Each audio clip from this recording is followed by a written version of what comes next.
જ્યારે લોકો પોતાની લેન્ડની સક્સેસ સ્ટોરીઝ શેર કરતા હોય કે ભાઈ મારા દાદાએ કે મારા પપ્પાએ ફલાણી જગ્યાએ લેન્ડ એ સમયે લઈ લીધી હતી જ્યારે કોઈને ખબર નહોતી કે કોઈ એરિયાને કન્સિડર નહોતું કરતું અને અત્યારે લેન્ડની વેલ્યુ આટલી છે. હવે એ વેલ્યુનું જેટલું મહત્વ છે એમાં એટલું જ મહત્વ એના ડિસિઝનનું પણ છે.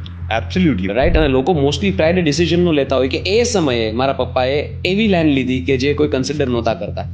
એ વસ્તુનો લોકો પ્રાઇડ લેતા હોય છે. ટ્રુ. હું તમને ક્લાસિક એક્ઝામ્પલ આપું જયદીપ. મારા જ ફેમિલીમાં one of our very first land investments was in Shilaj. હવે શીલજ જે લોકો અમદાવાદના છે સાંભળીને we are very familiar. Shilaj છે આજે ઘણું બધું ડેવલપ થઈ ગયું.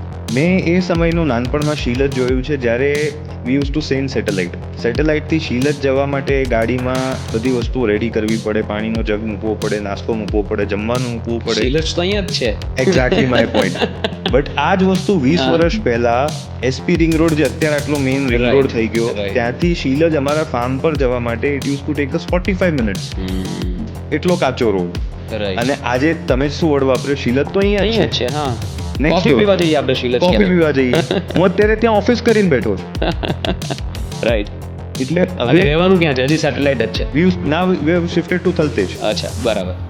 એટલે હવે કેવું થયું કે શીલજનું ડિસ્ટન્સ નથી કપાયું. રાઈટ. હું ગમે તેટલા સારા રોડ બનાવી દઉં, શીલજનું ડિસ્ટન્સ જેટલું સેટેલાઇટથી આજે છે એટલું જ 20 વર્ષ પહેલાં હતું. બટ ખાલી આપણો ફોકલ પોઈન્ટ બદલાયો છે, આપણો પર્સપેક્ટિવ બદલાયો છે. હું એ વખતે સેટેલાઇટથી માપતો હતો એટલે મને, અને કનેક્ટિવિટી હતી નહીં, રોડ્સ હતા નહીં, એટલે મને એવું લાગતું હતું ઓહો શીલજ. અને હજુ બી બોલાય છે ઓહો શીલજ, ખાલી ટોન બદલાઈ ગયો. ઓહો શીલજ, ખાલી ટોન જ બદલાયો છે. રાઈટ. અને એનું રીઝન એ છે કે મારો મેઝરમેન્ટનો પર્સપેક્ટિવ બદલાઈ ગયો. હવે હું થલતેજથી જોઉં છું, હવે એસપી રિંગ રોડથી જોઉં છું. કેમ? આ બધા એરિયા ગ્રો થઈ ગયા. એટલે તમે જે કીધું ને કે ઘણીવાર આપણા પેરેન્ટ્સે, આપણા ગ્રેન્ડ પેરેન્ટ્સે જે લેન્ડ ડિસિઝન લીધા હોય એનો બેનિફિટ આપણને મળે.